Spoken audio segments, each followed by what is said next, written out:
And happy Groundhog's Day, everybody. And it feels like Groundhog's Day every day as an Uber driver or a Lyft driver. You may think that it is Groundhog's Day.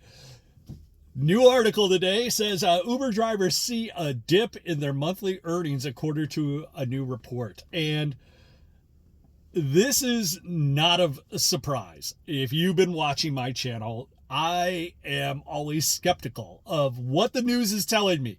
Today, they're saying that, unemployment numbers are great. Things are going well. The economy's doing good. Everything's firing on all cylinders. And for a lot of people, it is. But for a lot of people, it is not so much, especially people that are in the gig economy.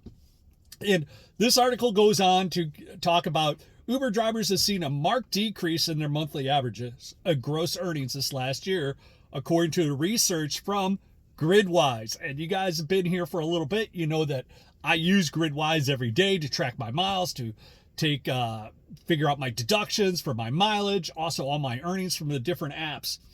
But it's a great app to use. Uber drivers report a 17.1 decline in gross earnings in 2023 compared to the year prior. Gridwise reports pull from a database of over 500,000 drivers and find a survey conducted with 528 active gig drivers and 1,000 gig service consumers. Lyft drivers, however, have reported an increase of monthly earnings by 2.5. And that, I believe, is because Uber is starting to suck. As the earnings go down, drivers are looking for rides because there is just not enough rides for how many drivers there are. So people are going to Lyft. And obviously you're going to see an increase in your monthly earnings using Lyft because you're multi-apping and you're using both of them. It says, beyond financial considerations, tips also play a vital role in contributing to the job satisfaction of gig workers. According to the report, almost 80% of gig drivers report that tips significantly matter to their overall income. Now, still, it says just 1/4 of rideshare trips actually lead to tips. So, like, only 1 out of 4 riders on rideshare apps tip. Unlike, food delivery. Food delivery, they know if they don't tip, they're not going to get their orders. So, tipping is not as prevalent with Uber and Lyft because people kind of feel like sometimes they're being gouged already. And based on how much of the percentage that they're actually taking kind of weighs into that for the driver on whether tips help or not. An article goes on and it says, part of the issue continues to be the transparency. Us as drivers not seeing the full payout. Uber has started this where they show you the actual percentage of each ride or weekly earnings of how much Uber says that they're taking. But I am very skeptical. I am skeptical of all these gig apps. I'm skeptical of everything, guys. I was talking to my brother yesterday. He's like, John, you have a tendency to be a half empty kind of glass person. And I try to think about why I'm not so positive, why I don't see the brighter side of everything. And that's because right now, I have just seen such a decrease in the gig economy year after year after year that I have a hard time putting on my rose-colored glasses and telling you guys everything is great for gig work because it is a tough dollar. It's a tougher dollar than it used to be.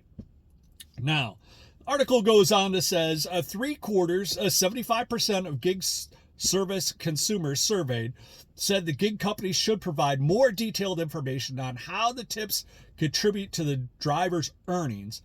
And the report said nearly 63% believe that a clearer understanding would be a positive influence of their tipping behavior.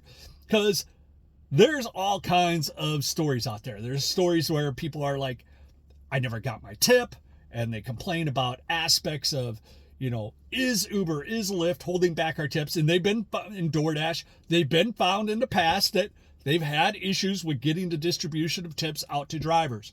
And we always kind of question because what do a lot of passengers say? Well, I'll get you in the app. And then you never see it in the app. So are they just being douchebags and saying, oh, I'm going to tip you in the app, and they never do it? It even happened to me one time. When I was first starting driving Draver, they paid for my Uber back, and I wanted to go into tip.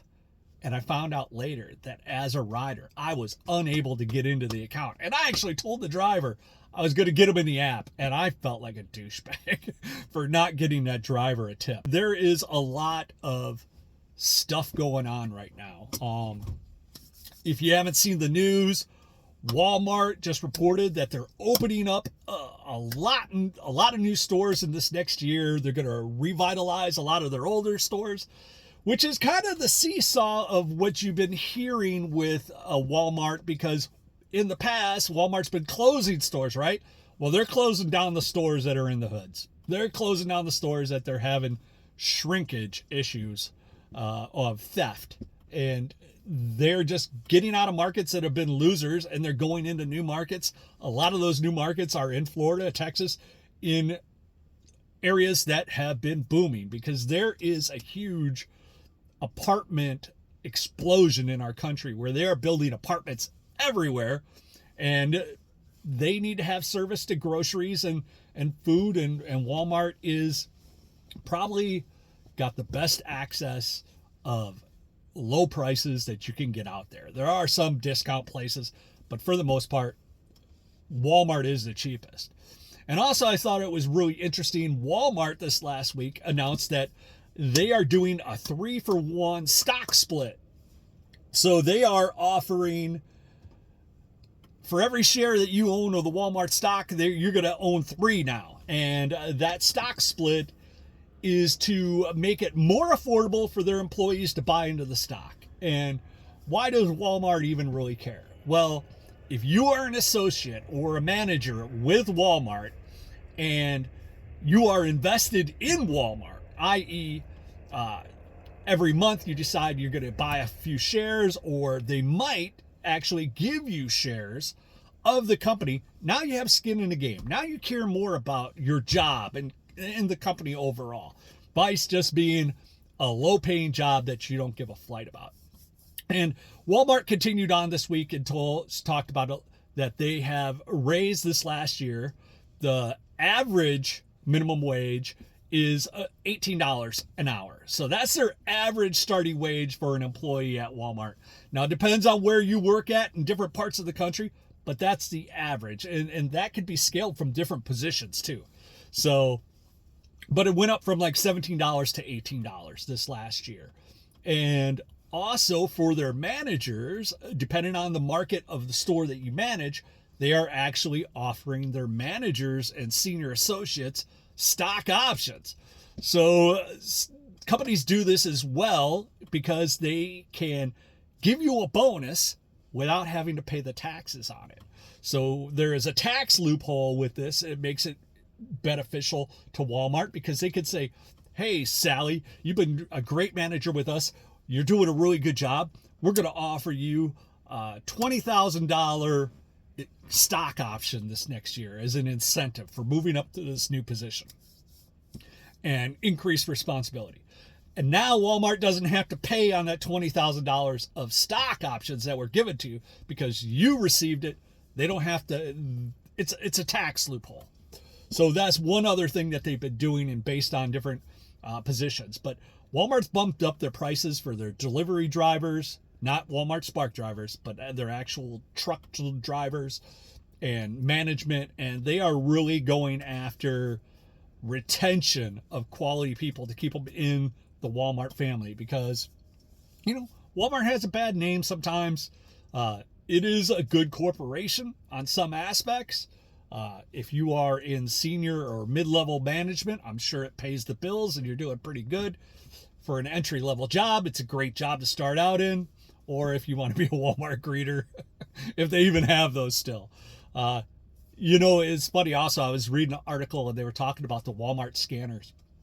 And they're having a lot of problems with these self-checkout aisles because some people are just fighting it. They want to have somebody to talk to deal with because they can't find the SKUs or the PLUs to scan their items sometimes and they just have difficulties and they need assistance. And sometimes those people aren't readily available.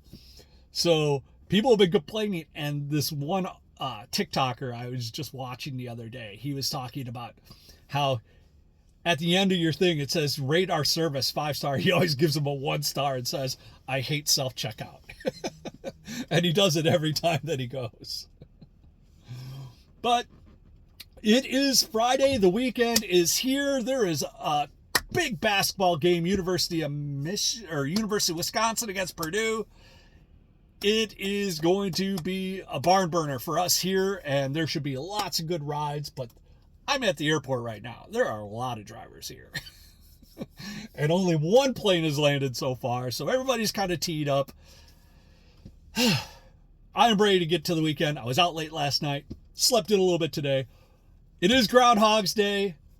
Puxatawny Phil has said that he's seen his shadow, so it's going to be an early spring, and that is a welcomed thing for me. It has been a little warmer lately. The snow is melting.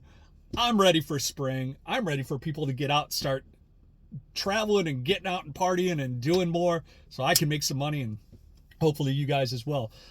Leave your guys' comments below. Make sure you like, subscribe to the channel. And I want to say thank you to some of the subscribers that have left stickers or comments in the section that I actually get a little bit of money from you guys donating like that. So that's much appreciated. Not expected, but have a great one. Like, subscribe, and we'll catch you on the next one.